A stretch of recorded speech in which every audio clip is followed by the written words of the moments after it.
हमें टिकटॉक, गालम गलोच और gate number 4 की सियासत नहीं आती।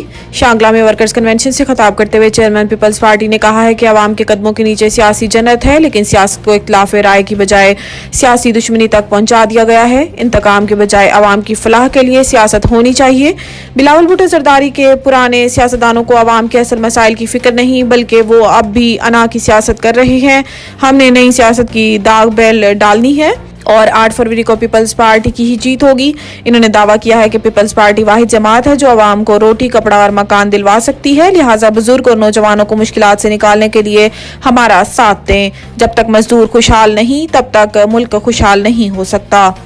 अल-अजीजिया रेफरेंस में नवाज शरीफ की सजा के खिलाफ अपील पर समात। अल-अजीजिया स्टील मिल्स रेफरेंस में साबिक वजीर आजम और मुस्लिम लीग नून के कायद मियां नवाज शरीफ की सजा के खिलाफ अपील की समात इस्लामाबाद हाई कोर्ट के चीफ जस्टिस आमिर फारूक और जस्टिस मियां गुल हसन ने की, जिसमें नवाज शरीफ के वकील अमजद परवेज एडवोकेट और नैब प्रोसिक्यूटर अदालत में पेश हुए।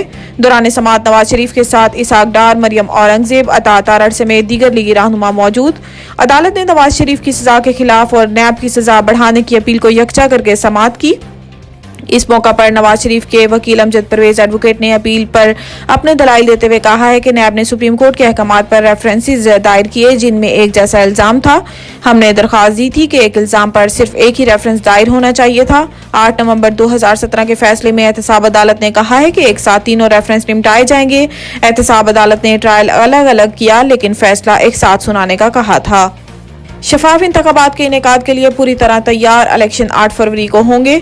कौमी वोटर्स डे पर chief election commissioner Sikandar Sultan Raja ने अपने पैगाम में कहा है कि इलेक्शन कमीशन आम इंतखाबात की तैयारियों में मसरूफ है। हतमी इंतखाबी फहरिस्तों की प्रिंटिंग और तरसील का काम मुकम्मल हो चुका।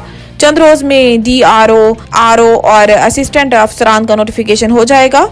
सिकंदर सुल्तान राजा का कहना है कि चंद रोज में इलेक्शन शेड्यूल दे दिया जाएगा। पोलिंग 8 फरवरी 2024 को होगी। इलेक्शन कमीशन यकीन दिलाता है कि दौरान इलेक्शन आपको मुकम्मल तहफ़्फ़ुज़ फराहम किया जाएगा।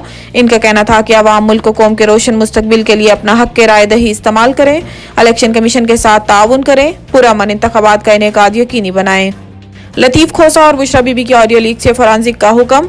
जुमेरात के रोज इस्लामाबाद हाई कोर्ट के जस्टिस बाबर सत्तार ने एडवोकेट लतीफ खोसा और बुशरा बीबी की ऑडियो लीक्स केस की समाअत की, जिसके दौरान अदालत आलिया की जानिब से विफाकी तहकीकाती इदारे को ऑडियो लीक के फॉरेंसिक का हुक्म दिया गया, जबकि अदालत ने कहा है कि director general DG inter services intelligence ISI भी रिपोर्ट दें कि ऑडियो किसने रिलीज की। इस्लामाबाद हाई कोर्ट की जानिब से दरखास्त की कॉपी DG ISI को भी भेजने का हुक्म जारी कर दिया गया। अदालत आलिया ने हुक्म दिया है कि तहकीकात की जाए कि सबसे पहले ऑडियो कहां से जारी हुई, जबकि FIA, पैमरा और PTA को भी नोटिस जारी कर दिए गए।